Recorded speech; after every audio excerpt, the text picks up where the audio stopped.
इस प्रकार लाइन खींचना है कि सामने वाली जो भुजा है ना ये दो बराबर भाग में बट जाए। ठीक है, तो आपको देखना क्या होगा, सामने वाले पे 90 डिग्री बनाएगा, सामने वाले पे 90 डिग्री।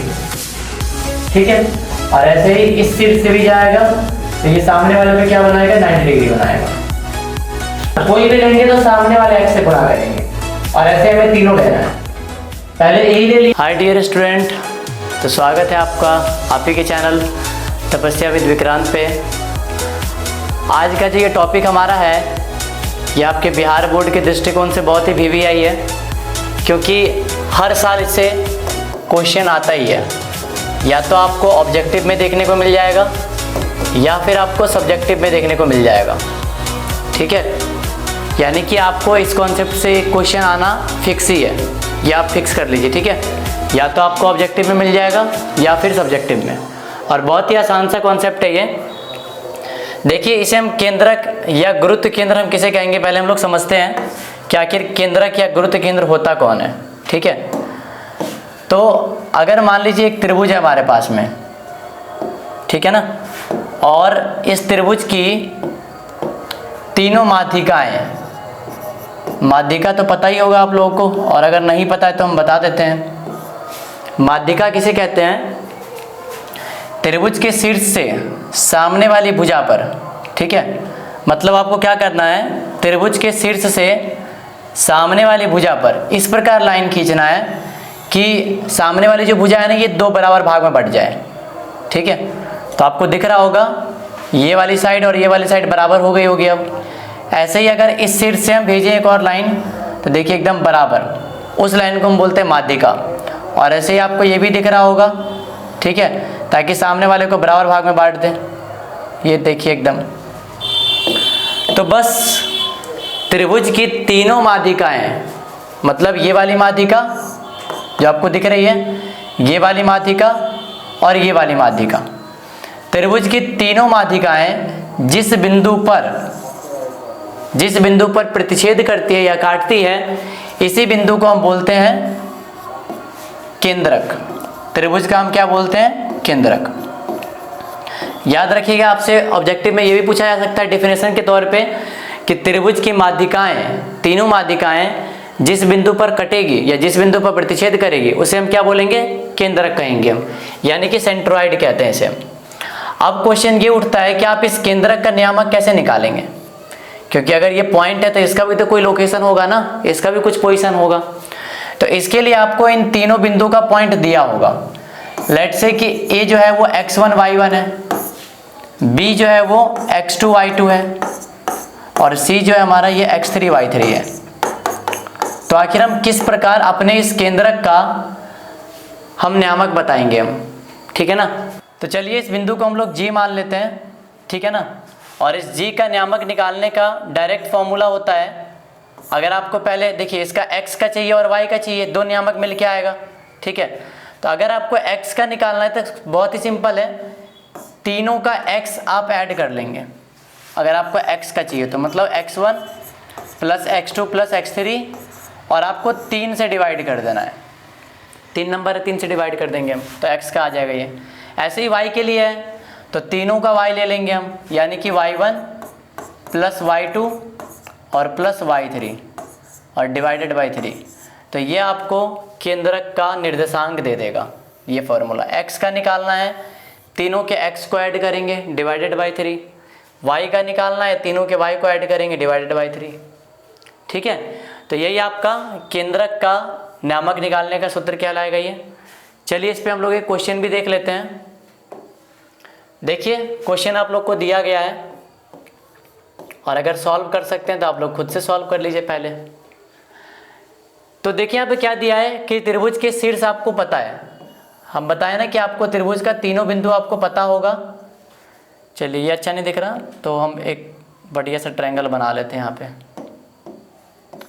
ये रहा ट्रायंगल हमारे पास, और अब इस ट्रायंगल का आपको तीनों नियामक दिया है, A, B और C तीनों दिया हुआ है।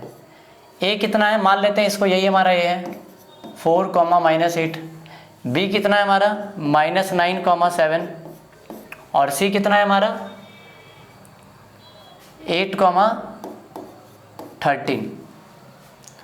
तो अभी अभी हमने बताया कि इसका केंद्रक निकालने का फॉर्मूला क्या होगा अगर हमें इसका केंद्रक चाहिए तो अगर हमें केंद्रक चाहिए तो हमने केंद्रक का अभी अभी फॉर्मूला पढ़ा कि x1 plus x2 plus x3 divided by 3 x के लिए, और ऐसे ही y के लिए है y1 plus y2 plus y3 divided by 3। तब बताइए तीनों का x कितना है? इसका है ये 4 माइनस 9 और 8, तो ऐसे ही हम भी लिख लेंगे 4 माइनस 9 और प्लस का 8 और डिवाइडेड बाई 3। ऐसे ही y का लिख लेंगे अब हम -8 प्लस 7 प्लस 13, -8 प्लस 7 और प्लस 13 और डिवाइडेड बाई 3। तो चलिए इसको सॉल्व करके हमारा केंद्रक का नियामक आ जाएगा जो हमें निकालना है। कितना आ गया ये? 8 4 12 और 12 में से 9 गया तो 3/3 आ गया ये। और ऐसे ही देखिए 13 और 7 कितना हो जाएगा? 20, और 20 में से 8 गया तो 12, यानी कि 12/3। तो आप इसको अगर कट करेंगे तो यहाँ से आएगा कितना? 1 आ जाएगा और यहाँ से आ जाएगा 4, यानी कि 1,4 जो है आपका ये आंसर होगा। ठीक है, आपका जो सेंट्रॉइड होगा केंद्रक का नियामक कितना होगा? 1,4। चलिए आसान सा कॉन्सेप्ट था। ठीक है, तो आपके बोर्ड एग्जाम में ये आएगा ही, और आएगा तो आपको छोड़ना नहीं है, बना ही देना है। ठीक है ना? हाँ, जो लोग इस बार एग्ज़ाम दे रहे हैं 2025 में, वहाँ एक क्वेश्चन यहाँ से आना ही है, और उम्मीद है कि आप लोग बना ही देंगे अब। ठीक है, अब हम लोग चलते हैं अपने अगले कॉन्सेप्ट की तरफ, जिसमें हम लोग को क्या पढ़ना है? अंतः केंद्र के बारे में। ठीक है ना, कि हम त्रिभुज के अंतः केंद्र का निर्देशांक अब कैसे पता करते हैं। कभी कभी बोर्ड में ये भी क्वेश्चन आ जाता है। बाकी देखिए ये अंतः केंद्र क्या होता है। इसमें सबसे पहले तो आपको त्रिभुज का तीनों बिंदु आपको दिया होगा, और हम मान लेते हैं कि त्रिभुज का तीनों बिंदु क्या है? एक है हमारा x1 y1, और एक है हमारा x2 y2, और एक है हमारा x3 y3। ठीक है, ये आप लोग को गिवन होगा, और इसमें आप लोग को ये बोला जाएगा कि आप अंतः केंद्र का नियामक निकालें। तो सबसे पहले तो हम ये समझते हैं कि आखिर ये अंतः केंद्र होता क्या है। केंद्रक हम लोगों ने समझ लिया। केंद्रक में क्या था कि माध्यिका जिस पॉइंट पर मिलता था उसे हम केंद्रक बोलते थे। लेकिन अंतः केंद्र में क्या है? माध्यिका नहीं, अंतः केंद्र में बात आती है लंब समद्विभाजक का। कहने का मतलब यहाँ से हमें एक लंब गिराना है एकदम सीधा। ठीक है, एकदम सीधा, जो 90 डिग्री पर एकदम कटे नीचे वाले को, भले ही बराबर हो या ना हो, लेकिन 90 बनना चाहिए। ठीक है, कहने का मतलब ये कितना बनना चाहिए? 90 बनना चाहिए। इसे हम कहते हैं लंब समद्विभाजक। समद्विभाजक हो या ना हो, लेकिन लंब होना चाहिए कम से कम। ठीक है, ऐसे ही इस शीर्ष से भी जाएगा एक लाइन, जो एकदम क्या होगा? सामने वाले पे 90 डिग्री बनाएगा, सामने वाले पे 90 डिग्री। ठीक है, और ऐसे ही इस शीर्ष से भी जाएगा, तो ये सामने वाले पे क्या बनाएगा? 90 डिग्री बनाएगा। और बस तीनों जिस पॉइंट पर, देखिए ये भी 90 बनाएगा यहाँ पे, और ये वाली जो लाइन है ये भी 90 बनाएगा इसमें। और तीनों जो है ये लंब, शीर्ष लंब कह सकते हैं। तीनों जो है जिस बिंदु पर कट रही है, इसी बिंदु को हम बोलते हैं अपना अंतः केंद्र। क्या बोलेंगे इसे हम? अपना अंतः केंद्र। इन सेंटर कहते हैं इसे इंग्लिश में, इन सेंटर। और इसे हम लोग आई से सूचित करेंगे। किससे? आई से। और बस हमें यही निकालना है कि इस अंतः केंद्र का नियामक कैसे आएगा। तो देखिए इसका फॉर्मूला होता है कि हम आई का नियामक कैसे निकालेंगे। पहले x के लिए फिर y के लिए। तो सबसे पहली बात तो हमें क्या करना पड़ेगा? 3 बिंदु तो दी गई है, आप लोग को पहले 3 दूरी निकालना पड़ेगा। जैसे इसका भी कुछ दूरी निकालना पड़ेगा दूरी सूत्र का प्रयोग करके, फिर इसका दूरी निकालना पड़ेगा हमें, और फिर इसका दूरी निकालना पड़ेगा। मान लेते हैं इसका दूरी निकालने पर क्या आएगा? a आएगा। ठीक है ना, हमने मान लिया कि इसके बीच का दूरी क्या आएगा? निकालने पर a आएगा, क्योंकि a के सामने वाला इसलिए हम a मान लेते हैं, और ये b है ना, तो इसके सामने वाला मान लेते हैं कि इसका दूरी निकाले तो कितना आया हमारे पास में? b आया, चाहे जो आया। और ऐसे ही ये है, इसका दूरी निकालेंगे तो क्या आएगा, मान लेते हैं सी आया। तो इसी प्रकार इसका फॉर्मूला ही बनता है पहले x के लिए। देखिए हम क्या करेंगे, x के लिए अगर हमको निकालना है तो x को इसके सामने वाले भुजा से गुना करेंगे, ठीक है, मतलब a इंटू x1 प्लस ऐसे ही क्या करेंगे b इंटू x2, b को इस वाले x से गुना कर लेंगे b इंटू x2। ऐसे ही हम क्या करेंगे, c को इस वाले x से गुना कर लेंगे ताकि हमारा तीनों x क्या हो जाए, कवर हो जाए। तीनों जो हमने दूरी निकाला है, इस तीनों दूरी को हम कोई भी कहीं भी लिख सकते हैं, कोई दिक्कत नहीं इससे, लेकिन हाँ कोई भी लेंगे तो सामने वाले x से गुना करेंगे। और ऐसे हमें तीनों लेना है, पहले a ले लिए हम, फिर b ले लिए, फिर c ले लिए, कोई कहीं भी ले सकते हैं। और डिवाइड किससे करना है, a plus b plus c से, मतलब इस तीनों दूरी के लंबाई से तीनों का ऐड कर देंगे हम। और ऐसे ही हमारा y भी आएगा। y कैसे आएगा, हमें क्या करना है, इस a को y से गुना करना है, ये हो जाएगा ay1। ऐसे ही हमें क्या करना है, b को इस y से मल्टीप्लाई करना है, तो क्या हो जाएगा ये b इंटू y2। और ऐसे ही c का क्या करेंगे हम, c इंटू y3 और divided by a plus b plus c। तब जाकर के हमारा क्या मिल जाएगा, ये अंतर केंद्र का निर्देशांक मिल जाएगा, ठीक है। तो चलिए ये फॉर्मूला आया। अब इस फॉर्मूला का हम यूज कैसे करेंगे, हम एक क्वेश्चन करते हैं तब आप लोग को और क्लियर हो जाएगा, ठीक है। जब तक इसे नोट कीजिए, फिर इस पे क्वेश्चन करते हैं हम लोग क्या कि कैसे ये फॉर्मूला लगाया जाए। आज हम लोग क्वेश्चन देखते हैं अब, ठीक है। और ये आप लोगों के पास एकदम खतरनाक क्वेश्चन, और क्या पता कहीं इस बार आपके बोर्ड में भी ना आ जाइए, ठीक है ना। इसलिए बड़े ध्यान से और तसल्ली से समझिएगा, अगर आए तो चिपका दीजिएगा, ठीक है। तो कैसे डील करेंगे इस क्वेश्चन को हम देखते हैं। क्वेश्चन को पढ़िए पहले एक बार, क्वेश्चन क्या कह रहा है। क्वेश्चन कह रहा है कि हमें इस बार अंतर केंद्र का निर्देशांक बताना है, अंतर केंद्र का। और हमने अभी अभी आपको लोगों को अंतर केंद्र का कॉन्सेप्ट बताया, ठीक है। तो चलिए अब समझते हैं कि क्वेश्चन कैसे करेंगे हम और क्या स्टेप रहना चाहिए। सबसे पहले तो हम तीनों बिंदु का नियामक लिख लेंगे, क्या क्या दिया हुआ है, जिसमें a का नियामक कितना दिया आपको, -1, 12, b का कितना है -1, 0 और c का कितना है 4, 0, ठीक है। तो सबसे पहला स्टेप आपको ये करना है कि सबका दूरी निकाल देना है। सबको क्या करना है, दूरी निकाल लेना पहले। तो चलिए हम AB का दूरी निकाल लेते हैं पहले।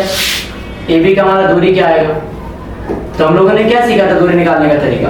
दूरी कैसे निकालते हैं, x को हटाएंगे तो -1 में अगर इसको माइनस करते थे क्या हो जाएगा, प्लस का 1 हो जाएगा, -1 और ये प्लस का 1।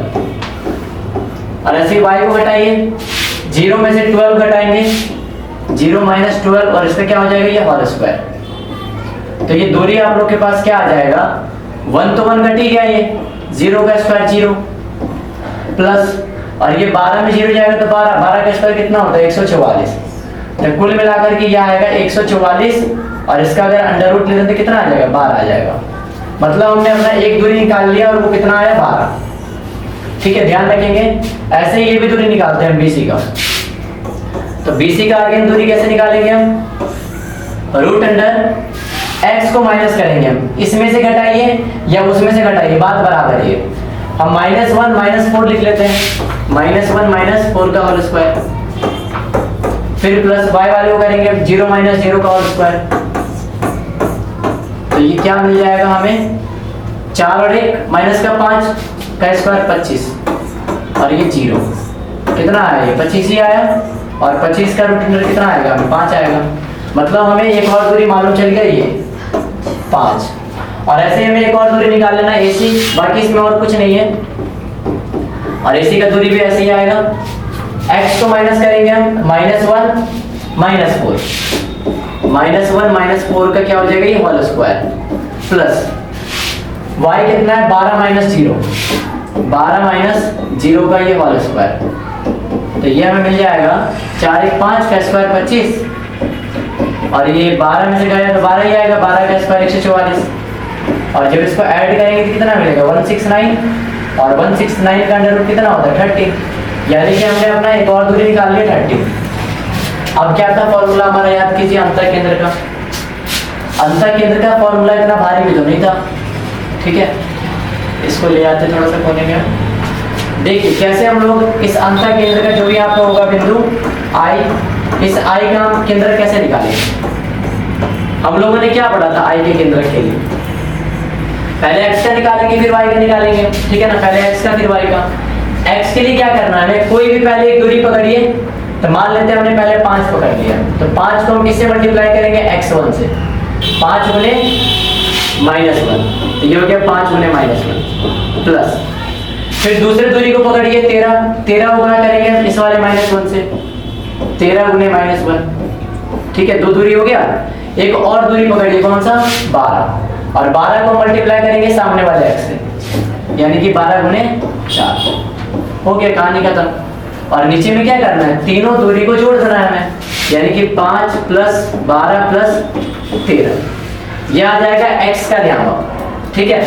और ऐसे ही हम y का भी लिखेंगे ना यहाँ पर हम कॉमा दे करके, तो फिर से वही काम करेंगे, हम 5 को इस y से मल्टीप्लाई करेंगे, 5 गुने 12 प्लस, फिर 13 को हम इस y से गुना करेंगे, तो 13 गुने 0 हो जाएगा, फिर प्लस 12 को हम इस 0 से मल्टीप्लाई करेंगे, तो क्या हो जाएगा, ये 12 गुने 0, और डिवाइड में तो वही आएगा ना, तीनों डिस्टेंस का सम, यानी कि 5 + 12 + 13। और बस इसको सॉल्व करना है, और सॉल्व करना इतना कठिन भी नहीं है जितना दिखने में ये लग रहा है। 5 का -1 से मल्टीप्लाई कितना होगा, -5, 13 का मल्टीप्लाई -13, और 12 को 4 से मल्टीप्लाई करेंगे तो 12 से कितना हो जाएगा, 48 हो जाएगा। और इसको हम ऐड करते हैं तो 13 और 12 कितना हो गया, 25, और 25 5 30। चलिए ये क्या आएगा, 12 पंचे 60, और ये तो 0 हो गया, ये भी 0 हो गया, 0 + 0 डिवाइड में 30 ही आएगा। तो अब देखते हैं इसका सम हमारे पास में कितना आया निकल के, i बराबर, ये आ गया 13 और 5 कितना, 18, और 48 में से हम 18 माइनस करेंगे तो कितना आ जाएगा, 48 में से 8 गया तो 40, और 10 और माइनस किया यानी कि 30, तो 30/30 आ गए। और ये कितना आ गया आपको, 60/30। तो अब इसको हम सॉल्व करेंगे तो हमें i का वैल्यू क्या मिल जाएगा, ये मिल गया 1 और ये मिल गया 2, यानी कि i इन सेंटर जो हमारा होगा वो कितना होगा, 1,2, ठीक है। मतलब ये जो क्वेश्चन जानना चाह रहा था इसका पॉइंट क्या है, तो हम क्या बोलेंगे, 1,2। उम्मीद है कि समझ में आ गया होगा।